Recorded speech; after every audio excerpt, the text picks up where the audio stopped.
Ladies and gentlemen, let's get real today. Life, relationships, and all the emotions tied to them, they're complicated.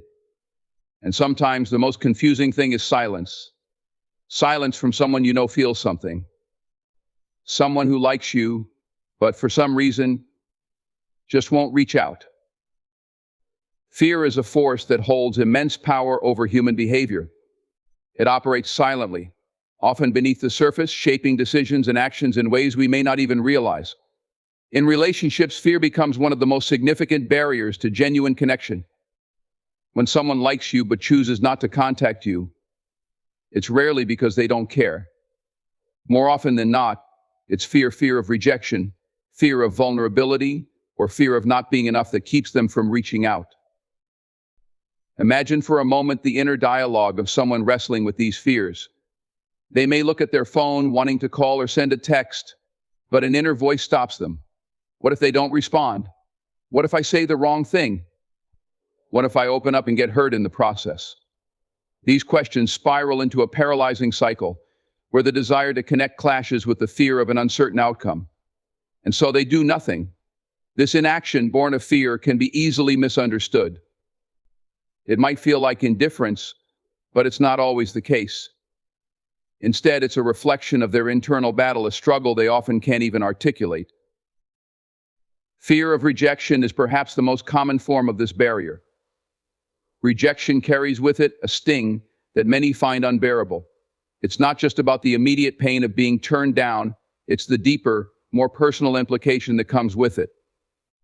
Rejection can feel like a reflection of one's worth, and that's a weight few are willing to bear.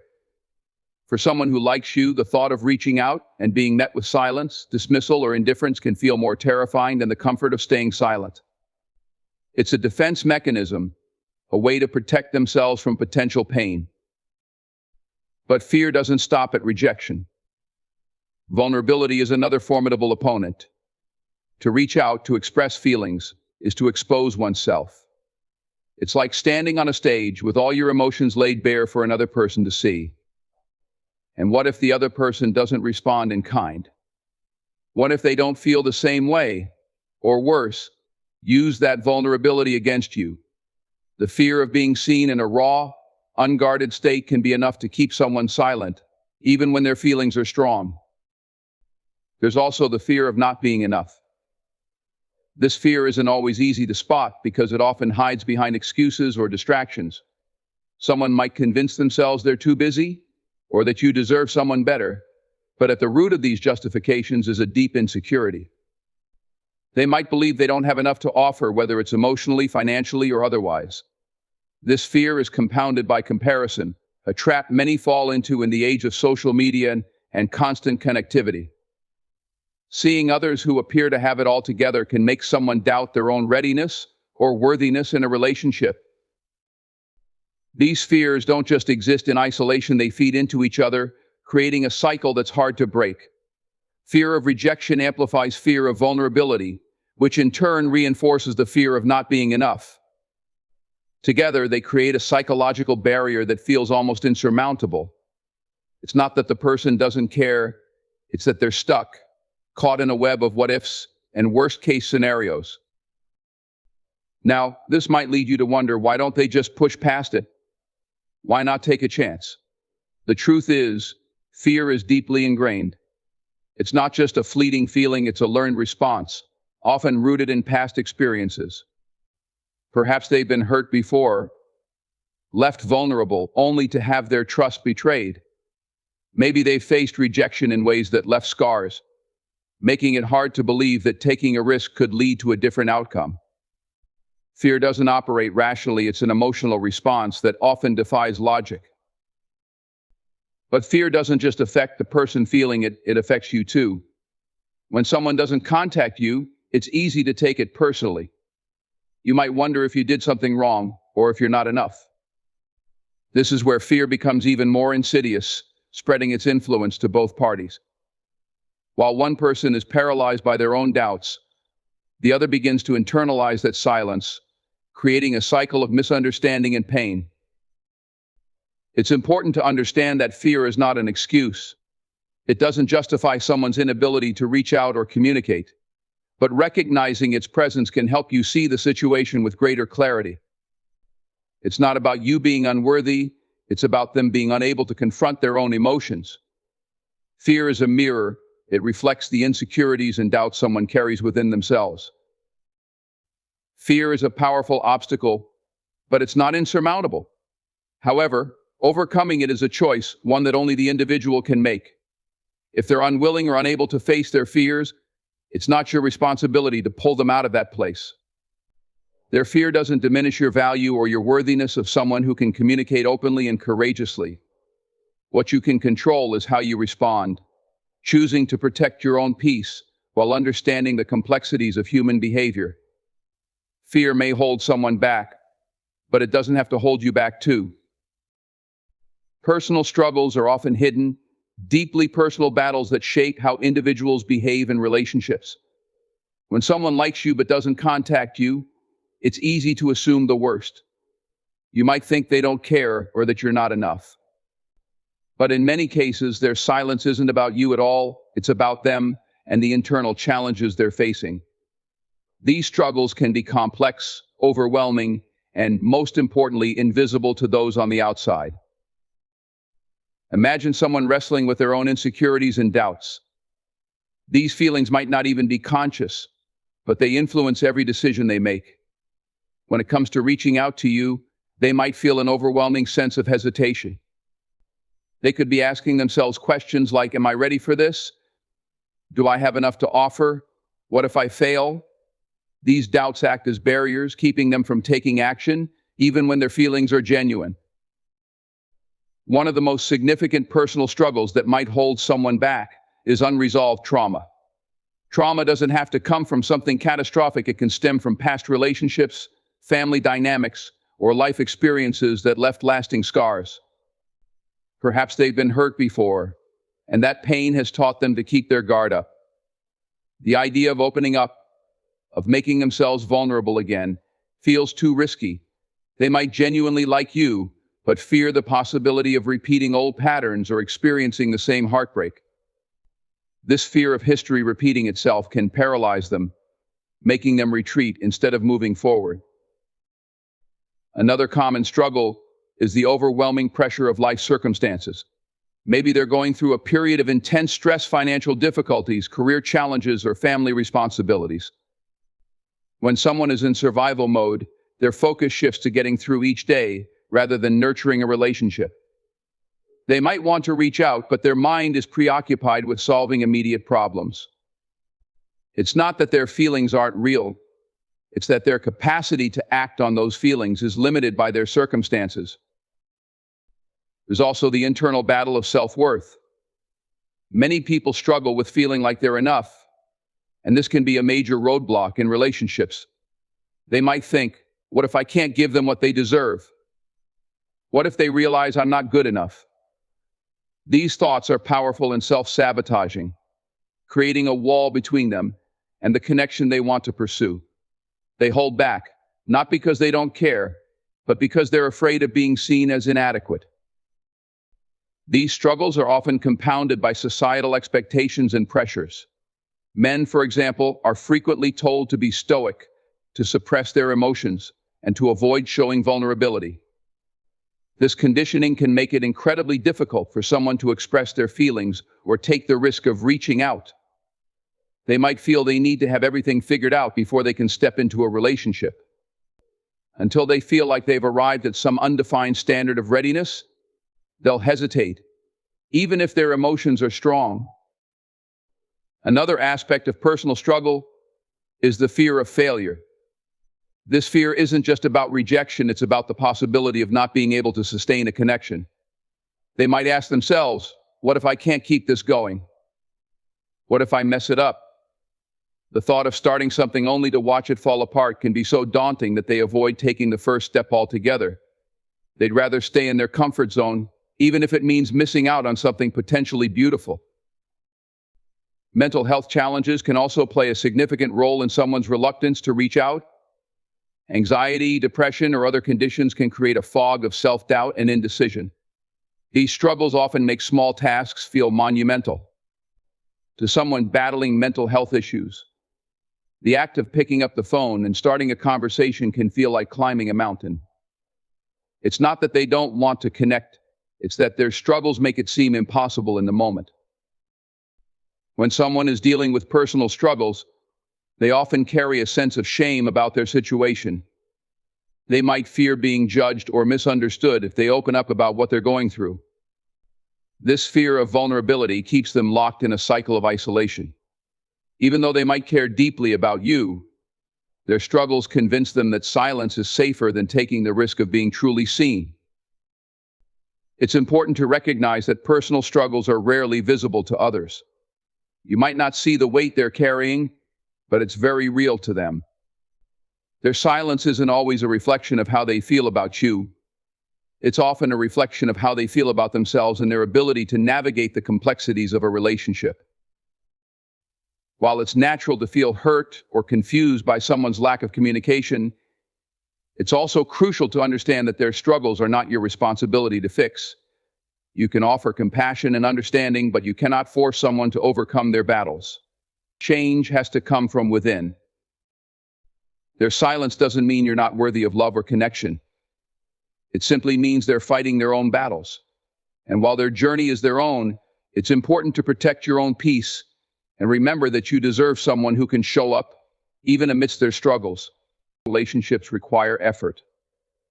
And while personal struggles may be the root cause of someone's hesitation, it's their responsibility to address and overcome them. Until then, focus on your own growth and well-being, knowing that you are not defined by someone else's inability to reach out. Silence is a powerful communicator, often more telling than words themselves. When someone doesn't reach out, especially when you know there are feelings involved, it's easy to be consumed by doubt and confusion. You might wonder if they're too busy, unsure, or simply uninterested. But in truth, their silence is not an absence of communication, it's a statement in itself, one that carries layers of meaning. When someone chooses not to contact you, they're expressing something about their priorities, readiness, or emotional state. Silence often arises from fear, uncertainty, or internal struggles, but it also reflects a decision. It shows that for whatever reason they've decided not to act on their feelings. This doesn't necessarily mean they don't care. On the contrary, their feelings might be strong, but the lack of communication reveals something deeper about how they handle those emotions. Silence can stem from a reluctance to face vulnerability. For many, the idea of opening up, of reaching out and risking rejection, feels overwhelming. They might care deeply but hesitate because they fear the outcome of their actions. To them, silence might feel like a safer choice, a way to protect themselves from potential disappointment or pain.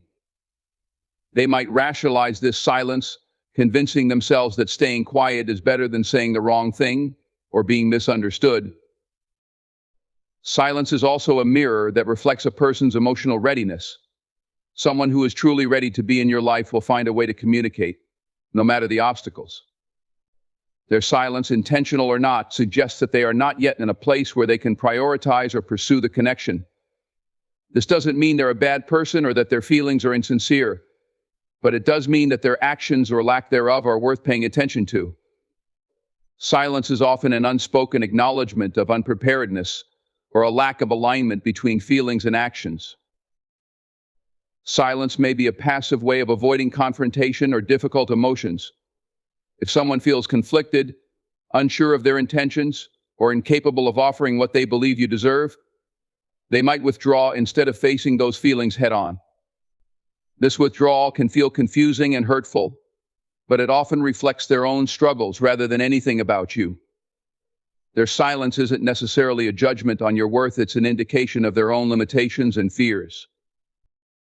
It's important to note that silence also speaks to what someone values. When someone truly values you in the relationship, they will find a way to express it. Silence, then, can sometimes reveal where their priorities lie. If they consistently choose not to reach out, even when they know they should, it might indicate that their feelings, while present, aren't strong enough to overcome their hesitations. This doesn't mean you're unworthy or that you've done something wrong. It simply means their actions don't align with the kind of connection you deserve. At its core, silence is a form of nonverbal communication that carries emotional weight. It's easy to misinterpret silence as indifference, but it's often far more complex. Someone might be wrestling with their own feelings, trying to decide how to proceed, or grappling with insecurities. Silence, in this context, is not the absence of thought, it's the manifestation of inner turmoil. They may want to reach out but feel stuck, unsure of how to move forward. This hesitation can create a frustrating cycle for both parties, where feelings remain unspoken and clarity is elusive. While silence can sometimes indicate uncertainty or fear, it can also be a sign of deliberate choice. If someone consistently chooses not to communicate, despite having the opportunity, it's worth considering what that silence means. Are they protecting themselves from potential rejection?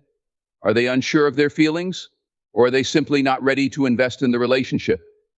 Their silence speaks volumes about their state of mind and their readiness for the connection you might be hoping for. For you, interpreting silence can be one of the hardest challenges. It's natural to want answers, to crave clarity about where you stand. But silence rarely offers the explanations we're seeking. Instead, it requires us to read between the lines, to understand that inaction is, in itself, a form of action. Their silence reveals their priorities, their fears, and their emotional availability or lack thereof. It's also important to recognize the impact that silence has on you. When someone chooses not to reach out, it can create feelings of self-doubt, confusion, or even rejection. You might start questioning your own worth, or whether you've done something wrong. But their silence is not a reflection of your value, it's a reflection of their internal state.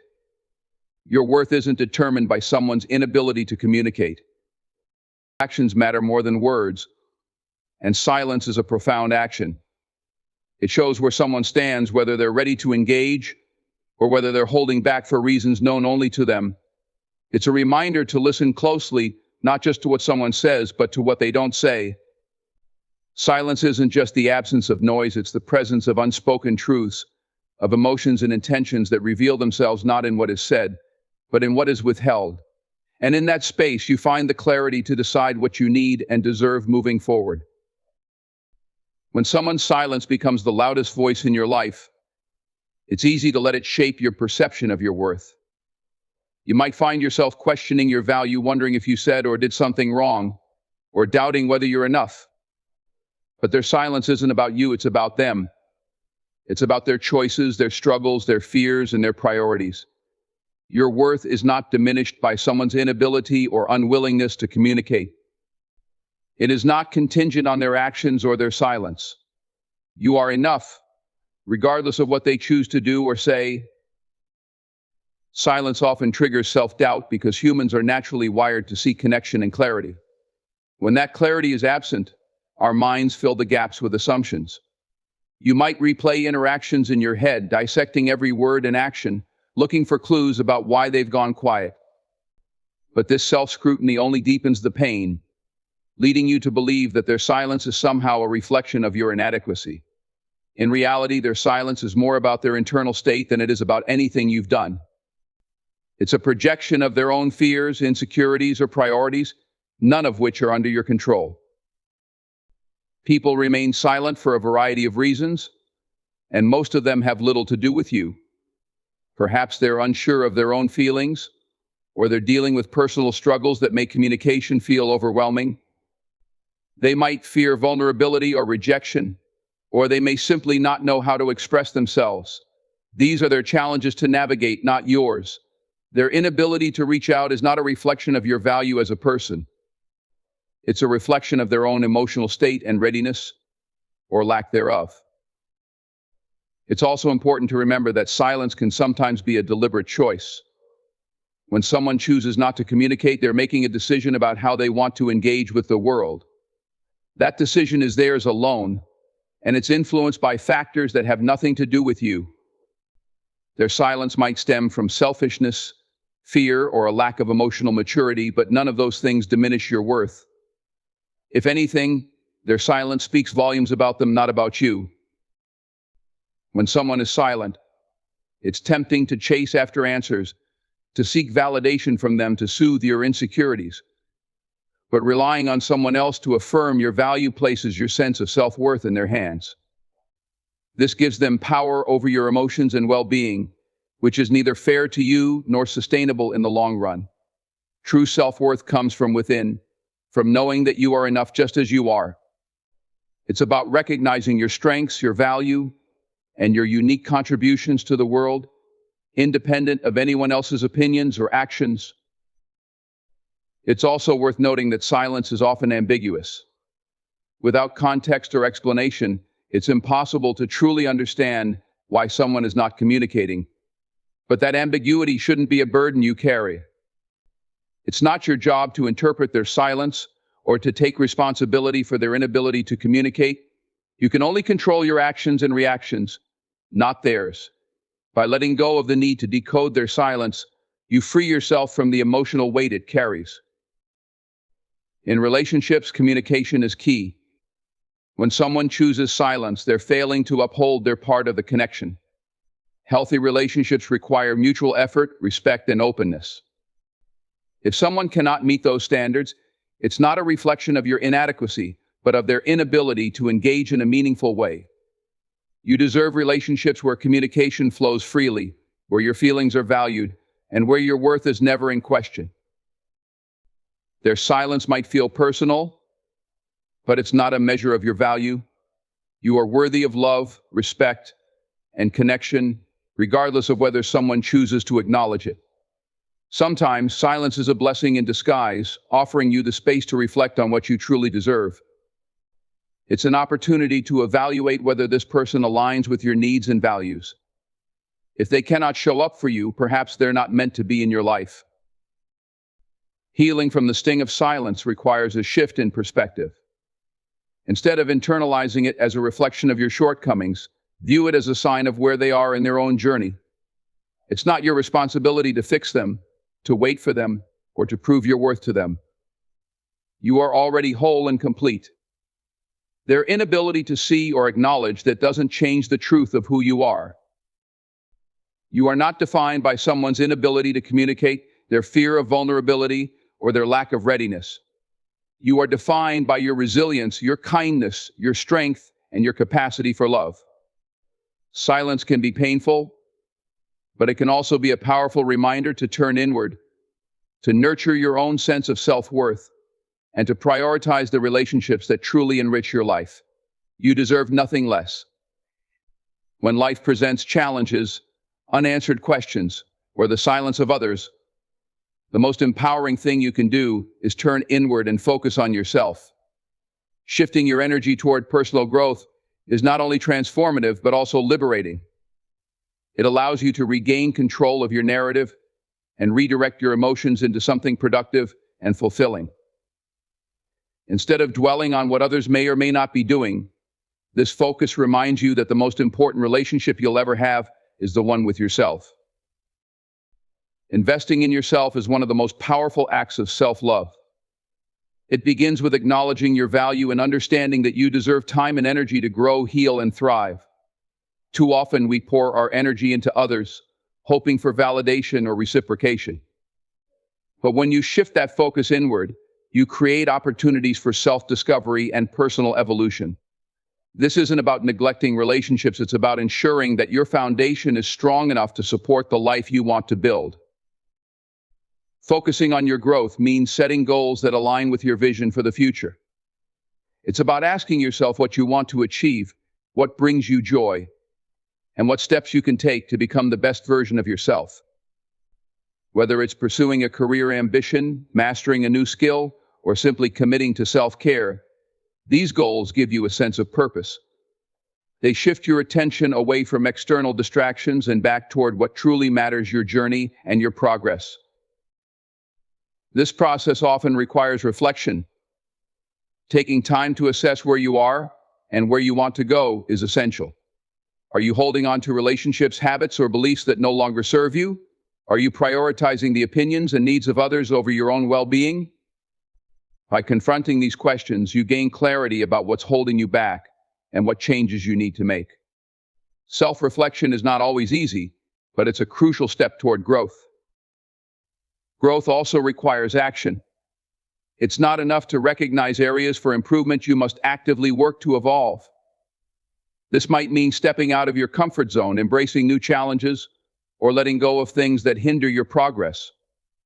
Growth is rarely linear or easy, but it's through these efforts that you build resilience and strength.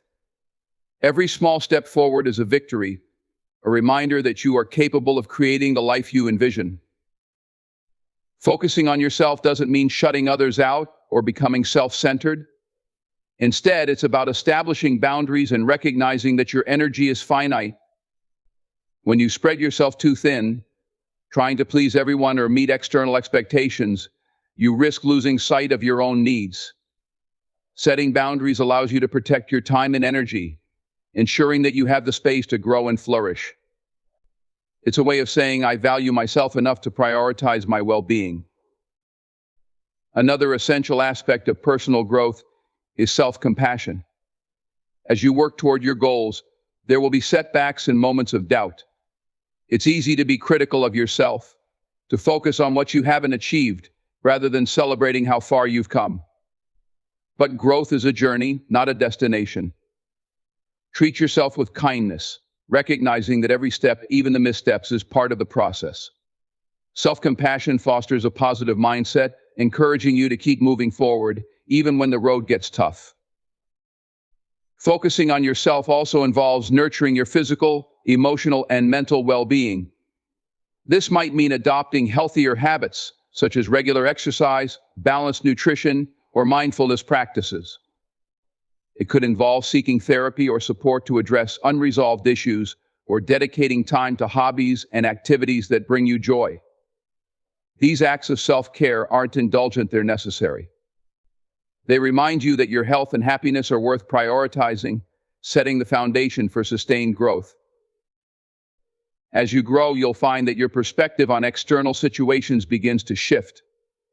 What once felt all-consuming, whether it's someone's silence, a missed opportunity, or a past disappointment, starts to lose its power over you.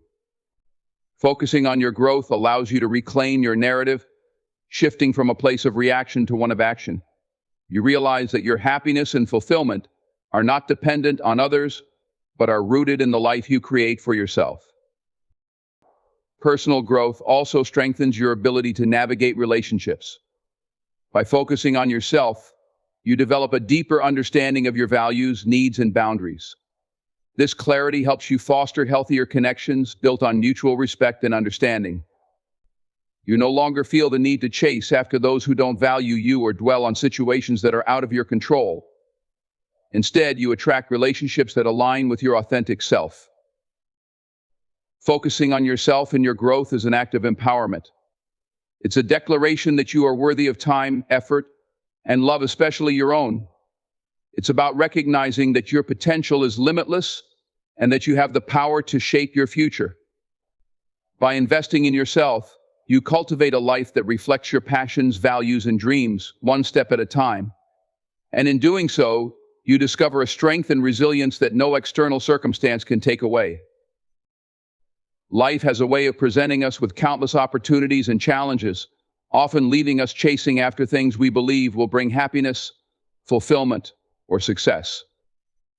But in the midst of all this pursuit, it's easy to forget one of the most fundamental truths: what's truly meant for you will come naturally. It doesn't require force, manipulation, or constant worry. It simply unfolds when the time is right, aligning with your path in ways that feel effortless and true. Trusting in this principle can bring a sense of peace and clarity to an often chaotic world. When you try to force outcomes, you risk exhausting yourself both mentally and emotionally. Whether it's a job, a relationship, or a goal, pushing too hard can leave you feeling drained and frustrated when things don't go as planned. It's not that effort isn't important, it is. But there's a difference between taking meaningful steps toward your goals and clinging tightly to the belief that you must control every aspect of how they unfold. Letting what's meant for you come naturally doesn't mean being passive or lazy. It means recognizing that some things are simply beyond your control. Timing is a critical factor in this equation. Sometimes you might want something desperately, but the timing just isn't right. You might not be ready for what you're seeking, or the circumstances may not yet align in your favor. This can be difficult to accept, especially when patience isn't your strong suit. But forcing something before its time often leads to disappointment. Trusting that what's meant for you will arrive when it's supposed to allows you to focus on the present moment instead of anxiously fixating on the future. Part of letting things come naturally involves letting go of unnecessary resistance. Resistance often stems from fear of the unknown, fear of failure, or fear of missing out. These fears can cause you to hold on tightly to situations, people, or outcomes that might not be right for you. But by releasing this resistance, you create space for the right opportunities to flow into your life. It's about surrendering to the idea that you don't have to have all the answers right now, and that life has a way of guiding you to what's best for you. Letting what's meant for you come naturally also means learning to trust your intuition. Your inner voice is often your best guide, steering you toward what aligns with your authentic self. When you listen to your intuition, you're less likely to chase after things that aren't truly meant for you. Instead, you move with a sense of purpose and clarity, allowing your path to unfold in a way that feels right. Intuition helps you discern when to act and when to wait, offering a sense of calm amidst uncertainty. This mindset also fosters a sense of gratitude and contentment. When you trust that what's meant for you will come, you stop comparing yourself to others or obsessing over what you don't have. Instead, you focus on appreciating the present and the progress you've already made. Gratitude shifts your perspective, helping you see the beauty in what's unfolding around you, rather than fixating on what seems out of reach. It's a reminder that life is a journey, not a race, and that every step has its own value. One of the most liberating aspects of this approach is the realization that rejection is not failure. When something doesn't work out, it can feel devastating, as though you've lost a vital opportunity or connection.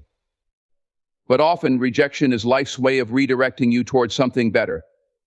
What's meant for you won't pass you by, and what isn't meant for you is often a blessing in disguise. By reframing rejection as redirection, you free yourself from the weight of disappointment and open your heart to new possibilities. This principle also applies to relationships. Trying to force connections or hold on to people who aren't aligned with your path can be emotionally draining. True relationships, whether romantic, platonic, or professional, should feel natural and mutual.